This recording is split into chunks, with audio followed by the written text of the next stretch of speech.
ఇన్ని అబద్ధాలు చెప్పి మళ్ళా సర్వైవ్ అవుతాడు నా జీవితంలో ఎప్పుడు నేను ఊహించలేదు.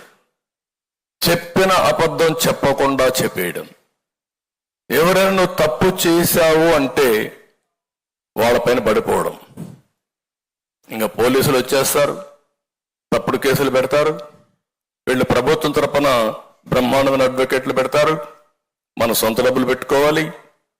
దీంతో రాష్ట్రం మొత్తం మీరు చూస్తే భయంకరమైన వాతావరణం ఫేస్ చేశాం. ఈరోజు కొంతమందికి నేను సీట్లు ఇవ్వలేకపోయి ఉండొచ్చు. వాళ్ళు చేసిన త్యాగం నా జీవితంలో ఎప్పుడూ మర్చిపోలేను, నా కళ్ళ ముందర కనపడుస్తున్నాయి. జైలుకు పోయారు,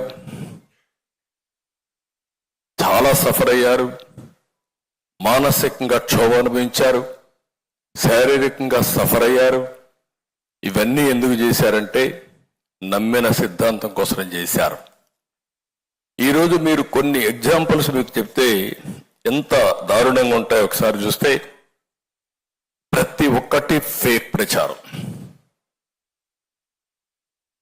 రేపటి నుంచి ఎన్ని ప్రచారాలు చేస్తారు నాకైతే తెలియదు. లేటెస్ట్ గా చూస్తే బీజేపీ పార్టీ ప్రెసిడెంట్ కూడా రాజీనామా చేసేసిందని ఒక వార్త పెట్టేశారు. అంత మునుపు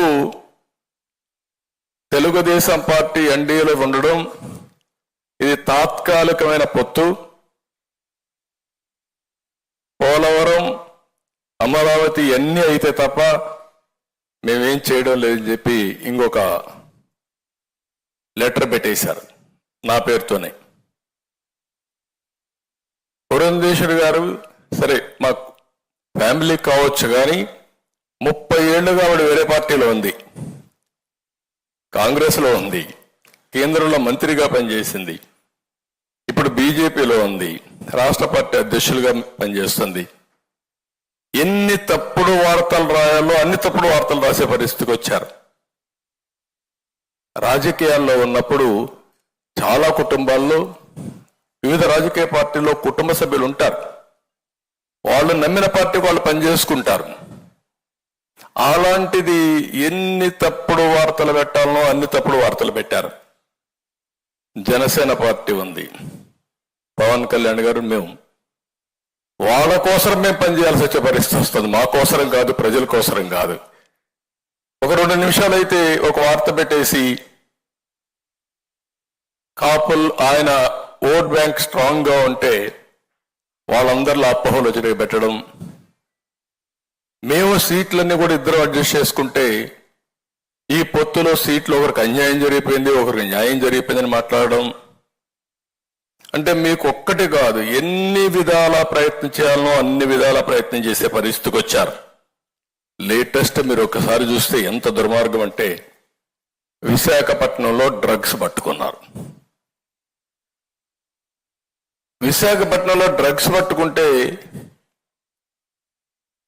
క్లియర్ కట్గా డ్రగ్స్ పట్టుకున్న తర్వాత మామూలుగా కూడా కాదు, 25,000 కేజీలు డ్రగ్స్ వచ్చాయి. అది కూడా డ్రై ఈస్ట్ పేరుతో బ్రెజిల్ నుంచి కన్సైన్మెంట్ వచ్చింది. ఇక్కడైతే గవర్నమెంట్ సిబిఐ వాళ్ళు రాసిన రిపోర్ట్ అది. During the process of examination various officers of AP government and port employees gathered at site, causing delay in the CBI proceedings. The representatives of importer informed that there is prediction of rainfall and all his goods might get damaged in rainfall. Hence request to keep the goods inside the container for the day for its safety custody. అటు container తీసుకొచ్చిన వ్యక్తి ఇటు అధికారులు పోయి delay చేయడానికి ప్రయత్నం చేశారు. Delay చేసిన తర్వాత మనం అడిగాం, ఇది ఫస్ట్ టైం కాదు, ఆఫ్ఘనిస్తాన్ నుంచి ఇదే మారుగా 21,000 కోట్ల రూపాయలు విలువ చేసే డ్రగ్స్ వచ్చాయి. అదే మారుగా ఈరోజు రాష్ట్రం మొత్తం గంజాయి ఉంది. Day 1 మనం ఫైట్ చేస్తున్నాం. మనం పోరాడుతూ ఉంటే తెలుగుదేశం పార్టీ ఆఫీసు మీద దాడి చేశారు. నేను 2 రోజులు 48 అవర్స్ ఫాస్టింగ్ చేశాను. మన మీద దాడి చేస్తే మనం ఇచ్చిన కేసు తీసుకోలేదు. మన ఆఫీసుకు వచ్చి డీజీపీ ఆఫీస్ ఎంత దూరం గట్టిగా అరిస్తే డీజీపీకి వినపడొస్తుంది. అక్కడి నుంచి ఆఫీసును దాడి చేసి వీళ్ళు హ్యాపీగా వెళ్ళిపోయే పరిస్థితి వచ్చారు. తర్వాత మన సీసీటీవీ కెమెరాల్లో ఉండే ఇన్ఫర్మేషన్ మనం వాళ్ళకి ఇచ్చి యాక్షన్ తీసుకోమని కేసిస్తే తిరిగి మన మీద కేసులు పెట్టి మన వాళ్ళు వేధించారు తప్ప వాళ్ళపైన యాక్షన్ తీసుకోలేదు. దానిపై నేను ఢిల్లీకి వెళ్ళి హోమ్ మినిస్టర్ గారికి వాళ్ళు నేషనల్ లెవెల్లో ప్రెస్ కాన్ఫరెన్స్ పెట్టాం, హోమ్ మినిస్టర్ పంపించాం, అందరికి పంపించాం, అయినా యాక్షన్ తీసుకోలేదు. ఇన్ని రోజులుగా మీరు ఒక్కసారి ఆలోచిస్తే 5 సంవత్సరాల్లో ఒక్కసారి ముఖ్యమంత్రి గంజాయి పైన కానీ డ్రగ్స్ పైన కానీ సమీక్ష చేసిన దాఖలాలు లేవు. ఆ రోజు చాలా స్పష్టంగా చెప్పాం, ముద్రా పోర్ట్ నుంచి వచ్చింది, విజయవాడ కన్సైన్మెంట్ వచ్చింది, మీ ఎమ్మెల్యే కాకినాడ ఎమ్మెల్యే ఇన్వాల్వ్మెంట్ ఉంది, వీళ్ళందరూ కలిసి చేస్తున్నారు అని ఆ రోజు చెప్పిన తర్వాత ఇంతవరకు ఆ కేసు ఏం చేశారో దాఖలాలు ఉన్నాయని అడుగుతున్నాం.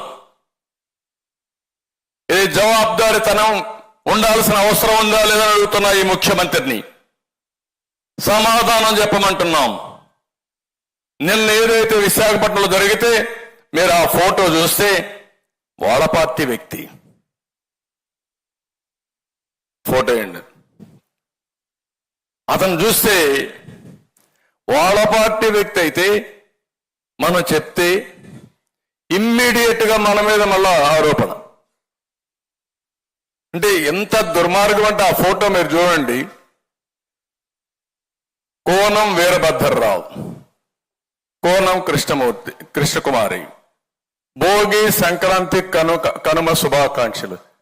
ఎవరు ఫోటో పెట్టారు? రాజశేఖర రెడ్డి ఫోటో, జగన్మోహన్ రెడ్డి ఫోటో, ఈ పక్క వాళ్ళందరి నాయకుల ఫోటోలు. ఇవన్నీ పెట్టి మొత్తం మీరు ఒకసారి చూస్తే అదే సమయంలో బ్రెజిల్ ప్రెసిడెంట్ తో ఆయన అవుతానే విజయసాయి